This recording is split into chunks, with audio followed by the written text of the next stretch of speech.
আল্লাহ প্রদত্ত একটা জিনিস হচ্ছে মায়া। মায়া এমন একটা জিনিস যেটা মানুষের আত্মসম্মান বোধ ভুলিয়ে দেয়, মানুষ তার অস্তিত্ব ভুলে যায়, তার পজিশন ভুলে যায়।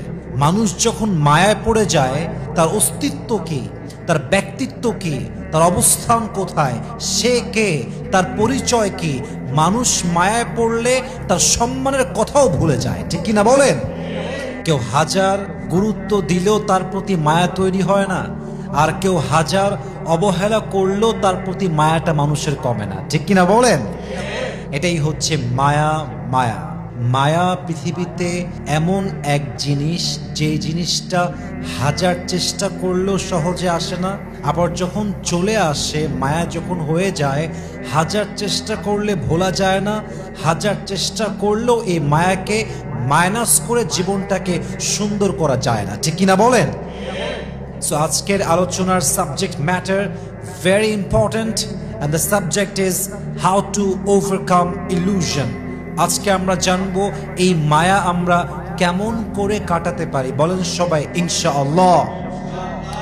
মায়াটা হতে পারে আপনার ওয়াইফের প্রতি, এই মায়াটা হতে পারে আপনার ছেড়ে যাওয়া হাজব্যান্ডের প্রতি, মায়াটা হতে পারে আপনার অবৈধ কোনো ভালোবাসার প্রতি, এই মায়াটা হতে পারে আপনার জীবন থেকে হারিয়ে যাওয়া, দুনিয়ার থেকে বিদায় নেওয়া আপনার ভালোবাসার মানুষের প্রতি, সে যে কেউ হতে পারে।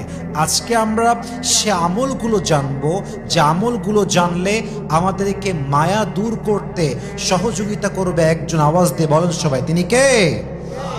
প্রথমত একটি আয়াত আল্লাহর কোরআন থেকে সলিউশন হিসেবে শেয়ার করতে চাই। এই আয়াতের এতটা সুন্দর ব্যাখ্যা রয়েছে এবং আয়াতের মেসেজটা এত অসাধারণ চমৎকার মেসেজ, যদি কোনো বান্দা কোনো বান্দি আয়াতের তর্জমা বোঝে, এর অর্থকে রিয়েলাইজ করে তার অন্তরে গেঁথে নিতে পারে, আমার বিশ্বাস তার মায়া 95 ভাগ কেটে যাবে। সুবহানাল্লাহ পড়ুন আপনারা সবাই। What an amazing solution it is! এই আয়াতটা পড়লেই বুঝবেন যে আল্লাহ কত অসাধারণ চমৎকার সলিউশন দিয়েছেন একটা আয়াতের ভেতরে। সূরা বাকারা আয়াত নাম্বার 216 আল্লাহ তাআলা বলছেন, ওয়াসা আন তাকরাহু শাইআন ওয়া হুয়া খায়রুন লাকুম ওয়াসা আন তুহিব্বু শাইআন ওয়া হুয়া শাররুন লাকুম ওয়াল্লাহু ইয়ালামু ওয়া আনতুম লা তা'লামুন।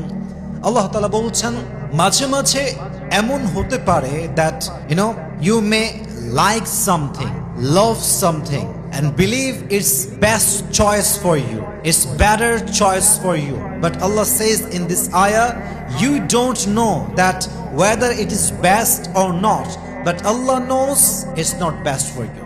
আল্লাহ বলছেন, বান্দা মাঝে মাঝে এমন হতে পারে তোমার লাইফে যে তোমার কোনো জিনিস দেখে মনে হচ্ছে যে এটা আমার জন্য সবচেয়ে বেস্ট এবং পারফেক্ট চয়েস,